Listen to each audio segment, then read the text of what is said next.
Hello दोस्तों, एक और नई वीडियो के साथ हम फिर आ चुके हैं। आज की इस वीडियो में हम देखने वाले हैं डाटा वैलिडेशन, कि हम एक्सेल के अंदर डाटा वैलिडेशन को किस प्रकार यूज़ कर सकते हैं और क्या क्या हम यहाँ पे यूज़ कर सकते हैं।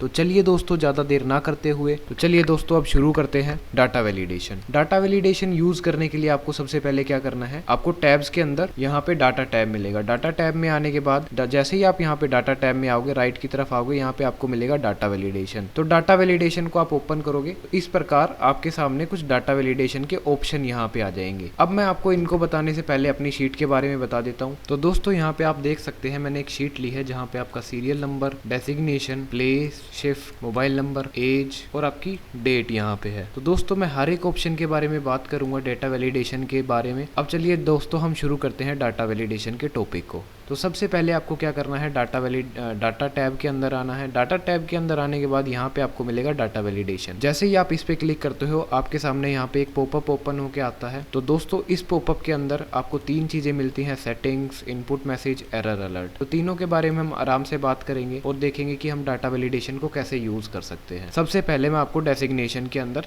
डाटा वैलिडेशन का इंट्रोड्यूस कराता हूँ। तो दोस्तों, मैं क्या करूँगा, जहाँ पे भी आपको डाटा वैलिडेशन अप्लाई करना है, मैं उस पोर्शन को सिलेक्ट कर लूँगा। मैंने इतने पोर्शन को सिलेक्ट किया।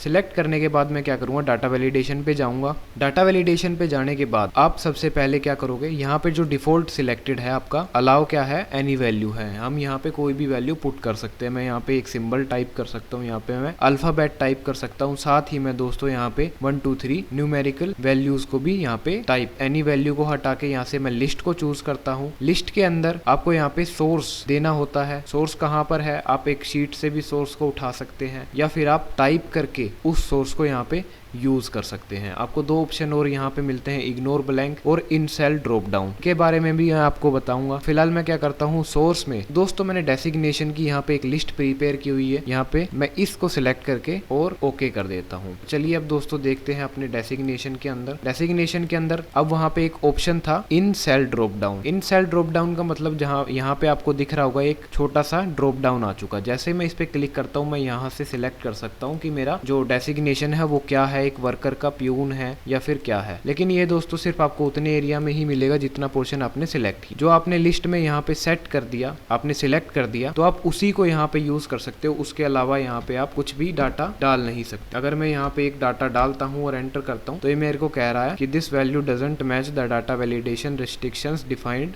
For the cell. यानी कि जो आपने डाटा वैलिडेशन के अंदर जो आपने डिफाइन किया है, ये वैल्यू आपकी उससे मैच नहीं हो रही है। तो आप रीटाइप करोगे, टाइप करने का मौका देगा। आप यहाँ पे कुछ भी टाइप करते हो, एंटर करते हो, तो यहाँ पे आपको फिर से अवेयर कर देगा। अब दोस्तों, हम इसका यूज करते हैं जब भी हम एक डाटा एंट्री ऑपरेटर को अपनी एक्सेल शीट देते हैं, तो वो क्या करते हैं, बहुत सारी मिस्टेक कर देते हैं। डाटा वैलिडेशन की जगह अपना नाम डाल देते हैं, वो कुछ भी यहाँ पे टाइप कर देते हैं। तो उन सब गलतियों से वो बच सकते हैं। उनको पता चल जाएगा कि हाँ, हमने गलत किया है। अगर आपका डेसिग्नेशन है तो कुछ ही डेसिग्नेशन आपके पास होगा, ऐसा तो है नहीं आपके पास हजारों डेसिग्नेशन है। तो आपके पास उस डेसिग्नेशन की आप यहाँ पे लिस्ट असाइन कर सकते हो। उसके बाद आते हैं हम प्लेस पे। प्लेस में भी आपको सेम क्या करना है, अपना एरिया पोर्शन सिलेक्ट करना है, एडवांस को डाटा वैलिडेशन पे जाना है, एनी वैल्यू से आपको लिस्ट सिलेक्ट करना है और लिस्ट सिलेक्ट करने के बाद आपकी जो लिस्ट है आप उसमें सोर्स को सिलेक्ट कर लेंगे। मैं क्या करता हूँ, यहाँ पे इस सोर्स को सिलेक्ट कर देता हूँ। अब दोस्तों मैं क्या करता हूँ, इसमें दो ऑप्शन, दो सेल में यहाँ पे ब्लैंक छोड़ के सिलेक्ट करता हूँ। मैंने यहाँ पे सिलेक्ट किया। अब मैंने दो ब्लैंक क्यों छोड़े दोस्तों, मैं जब भी ड्रॉप डाउन पे जाता हूँ, अब प्लेस तो ऐसा है कि आपका चेंज भी हो सकता है। मैं यहाँ पे गुरुग्राम डाल देता हूँ। गुरुग्राम डालने के बाद मान लो ये दोस्त जो डाटा है ये अपडेट हुआ, मेरी जो सेल्स है या फिर जो भी है वो मेरा किसी और प्लेस में भी होने लगा, वो मेरा होने लगा इंडिया के अंदर। तो मैं यहाँ पे इंडिया ऐड करता हूँ और अब अपने ड्रॉप डाउन के अंदर जाके देखता हूँ तो यहाँ पे आपको इंडिया ऐड हुआ मिलेगा। यहाँ पे देखिए दोस्तों, यहाँ पे इंडिया है। तो होप आपको ये समझ में आया होगा। अब चलते हैं शिफ्ट के ऊपर। शिफ्ट पे बात करते हैं। अब मैंने शिफ्ट के लिए कोई यहाँ पे लिस्ट यहाँ पे प्रिपेयर नहीं की है, आप देख सकते हैं। मैं कैसे करूंगा यहाँ पे, अब देखिए दोस्तों, आपकी शिफ्ट या तो दोस्तों आपकी शिफ्ट 3 होंगी या 2 होंगी या फिर एक ही शिफ्ट होंगी। तो आप उसको कैसे डिफाइन कर सकते हैं, अगर आपके पास थोड़ा ही डाटा है तो आप यहाँ पे विदाउट लिस्ट को भी आप यहाँ पे डाल सकते हैं उस चीज को। मैं क्या करता हूँ, डाटा वैलिडेशन पे जाता हूँ एंड देन एनी वैल्यू की जगह मैं यहाँ से लिस्ट को चूज करता हूँ और सोर्स में जाके जो आपकी शिफ्ट है उसको आप यहाँ पे टाइप कर सकते हो। सोर्स में मैं ए टाइप करता हूँ, शिफ्ट ए, कोमा। दोस्तों आपको कोमा का ध्यान रखना है, comma shift B, comma shift C. मैंने यहाँ पे ABC डाल दिया, ओके करता हूँ। तो देखिए दोस्तों यहाँ पे शिफ्ट ABC आ चुका है, लेकिन आपको याद रखना है कि आपको वहाँ पे कोमा यूज़ करना है। साथ ही अगर मैं इसको एडिट करना चाहूँ तो वापस मैं डाटा वैलिडेशन के ऑप्शन पे जाता हूँ और यहाँ पे जो सोर्स है आप उसको एडिट कर सकते हो। जो रूल यहाँ पे अप्लाई किया है, अगर आप उसको क्लियर करना चाहते हो तो यहाँ पे क्लियर ऑल का भी ऑप्शन आपको मिलता है। क्लियर ऑल से आपका वापस एनी वैल्यू यहाँ पे सिलेक्ट हो जाएगा। अब देखिए दोस्तों यहाँ पे मैं कोई भी वैल्यू टाइप कर सकता हूँ, कोई फ़र्क नहीं पड़ रहा। तो होप दोस्तों आपको ये समझ में आया होगा। अब चलिए आगे बढ़ते हैं, कुछ और ऑप्शन को जान लेते हैं। अब देखिए जो हमारे डाटा एंट्री ऑपरेटर होते हैं वो क्या करते हैं, जब भी वो मोबाइल नंबर यहाँ पे टाइप कर रहे होते हैं तो क्या करते हैं, वो कहीं ना कहीं कम नंबर डाल देते हैं, 9 डाल देते हैं, जो हमारा डिजिट है वो 9 डाल देते हैं, या फिर वो 11 डाल देते हैं 10 ना डाल के। तो हम उस मिस्टेक से भी यहाँ पे बच सकते हैं डाटा वैलिडेशन का यूज़ करके। मैं क्या करता हूँ, फिर से सिलेक्ट करता हूँ, डाटा वैलिडेशन के अंदर जाता हूँ और यहाँ पे यूज़ करता हूँ टेक्स्ट लेंथ का। यहाँ पे आपको ऑप्शन मिल रहा है टेक्स्ट लेंथ, और मैं यहाँ पे चूज़ करता हूँ बिटवीन, या फिर आप यहाँ पे इक्वल्स टू भी यूज़ कर सकते हो। दोस्तों ये आप पे डिपेंड करता है कि आप क्या ऑप्शन यहाँ पे यूज़ करते हो, आपका लॉजिक कैसे बिल्ड करना चाहते हो आप। मैं यहाँ पे क्या करता हूँ, इक्वल्स टू डालता हूँ, लेंथ डाल देता हूँ 10 एंड ओके करता हूँ। अब देखिए दोस्तों मैं यहाँ पे मोबाइल नंबर यहाँ पे टाइप करता हूँ 1 2 3 4 5 6 7 8 9 मैंने यहाँ पे डाला, एंटर किया, यहाँ पे इसने मेरे को एरर थ्रो कर दिया, ओके किया। अब मैं यहाँ पे टाइप करता हूँ 0। अब ये मेरे टोटल 10 नंबर हो चुके हैं, एंटर करता हूँ, इसने एक्सेप्ट कर लिया।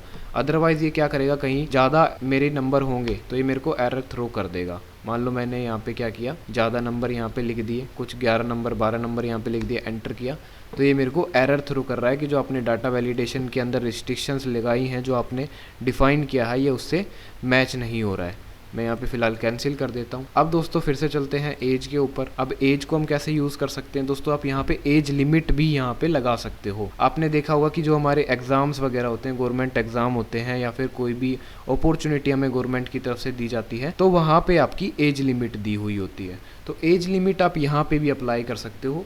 आइए देखते हैं कैसे। मैं क्या करता हूँ, इस पोर्शन को सिलेक्ट करता हूँ, डाटा वैलिडेशन पे जाता हूँ।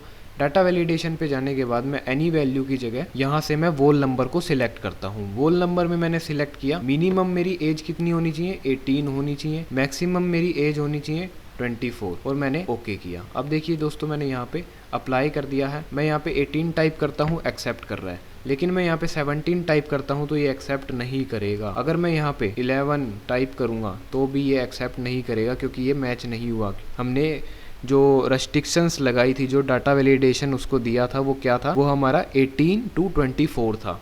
अगर मैं यहाँ पे 20 डालता हूँ तो ये एक्सेप्ट करेगा, अगर मैं यहाँ पे 24 डालता हूँ तो भी ये एक्सेप्ट करेगा। अगर मैं यहाँ पे 25 एंटर करता हूँ एंड सिलेक्ट करके एंटर करता हूँ तो ये उसको एक्सेप्ट नहीं करेगा, ये कहेगा फिर से ही वही एरर हमें दिखाएगा। तो होप दोस्तों आपको डाटा वैलिडेशन समझ में आया होगा। अब मैं आपको एक और एग्जांपल देता हूँ डेट के थ्रू। डाटा वैलिडेशन पे जाते हैं और यहाँ पे एनी वैल्यू की जगह हम यहाँ पे सिलेक्ट करते हैं डेट। अब देखिए दोस्तों ये कैसे काम करता है।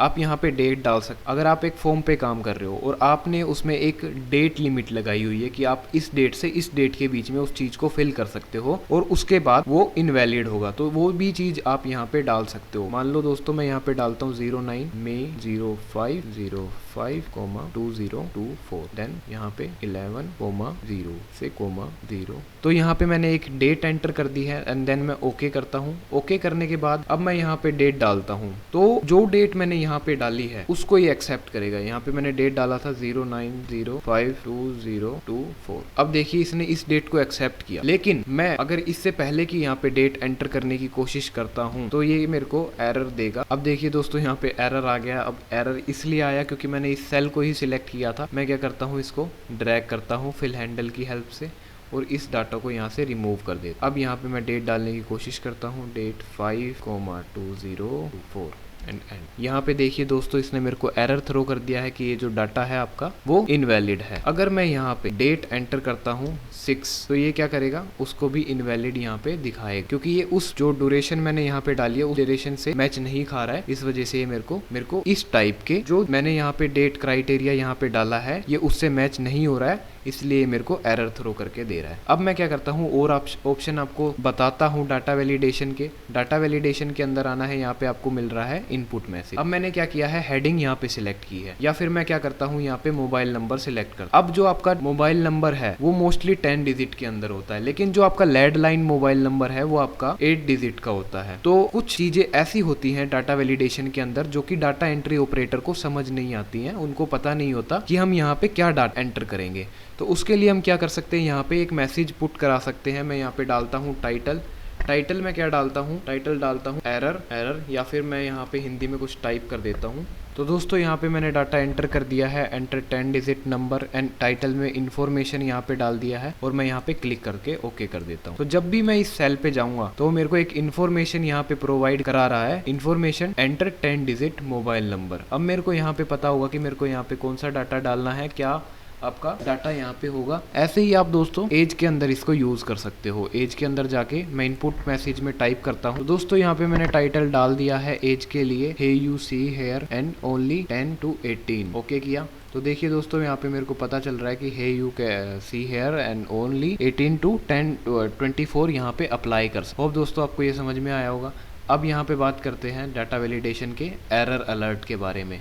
तो दोस्तों अभी तक जो हमने एरर यहाँ पे देखा, अगर मैं यहाँ पे कोई भी एक नंबर टाइप करता हूँ और एंटर करता हूँ तो ये एरर जो आ रहा है, इसी एरर की हम बात कर रहे हैं। यहाँ पे हमने जो एरर अभी देखा वो आपका एरर था शो स्टॉप एरर। यहाँ पे मैं चूज करता हूँ वार्निंग, और यहाँ पे आप एरर मैसेज भी डाल सकते हैं और टाइटल भी डाल सकते हैं। जैसे हमने अभी इनपुट मैसेज के अंदर यहाँ पे एरर और जो टाइटल था और इनपुट मैसेज अभी यहाँ पे इंसर्ट कराया, सेम आप यहाँ पे इंसर्ट करा सकते। वार्निंग को मैं चूज करके ओके करता हूँ, और यहाँ पे अब मैं कोई भी डाटा डालता हूँ एंड देन एंटर करता हूँ। तो दोस्तों ये मेरे को वार्निंग देगा और ये कहेगा कि आप इसको कंटिन्यू करना चाहते हैं, यस कीजिए। तो ये क्या करेगा, इसको एक्सेप्ट कर लेगा। लेकिन जो हमारा टॉप था वो क्या करेगा, हमें बिल्कुल भी एक्सेप्ट करने नहीं देगा। मैं वापस इसको सिलेक्ट करता हूँ और डाटा वैलिडेशन पे जाता हूँ, और डाटा वैलिडेशन पे जाने के बाद यहाँ पे मैं चूज करता हूँ इन्फॉर्मेशन एंड देन ओके करता हूँ। टाइटल वगैरह आप डाल के ट्राई करना, ओके करता हूँ। अब देन मैं यहाँ पे कोई भी डाटा एंटर करता हूँ एंड देन ओके करता हूँ। तो ये मेरे को कह रहा है, इन्फॉर्म कर रहा है कि भाई आपका ये रिस्ट्रिक्शंस मैच नहीं हो रही हैं। ओके करके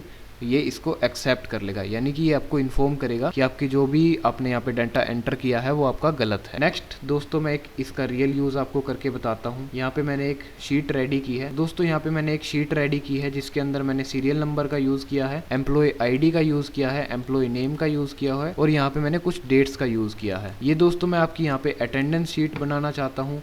अब अटेंडेंस शीट क्रिएट करने के लिए मैं क्या करूँगा, तो दोस्तों मैं फिलहाल क्या करता हूँ, इस ब्लैंक को सिलेक्ट कर लेता हूँ। क्या किया, यहाँ से ब्लैंक को सिलेक्ट किया। सिलेक्ट करने के बाद मैं यहाँ पे डाटा वैलिडेशन अप्लाई करता हूँ। डाटा टैब में जाता हूँ, डाटा वैलिडेशन के अंदर जाता हूँ, और यहाँ से मैं लिस्ट को चूज करता हूँ एंड देन सोर्स में मैं यहाँ पे टाइप करता हूँ present comma absent comma week off comma leave comma plan leave, और जो भी चीज़ें आपकी होती हैं वो आप यहाँ पे इंसर्ट करा सकते हैं। ओके करता हूँ एंड देन दोस्तों यहाँ पे आप देखिए आपकी जो अटेंडेंस शीट है वो बिल्कुल प्रॉपरली रेडी हो चुकी है। आप यहाँ पे डाटा एंटर फटाफट कर सकते हैं बिना किसी गलतियों के।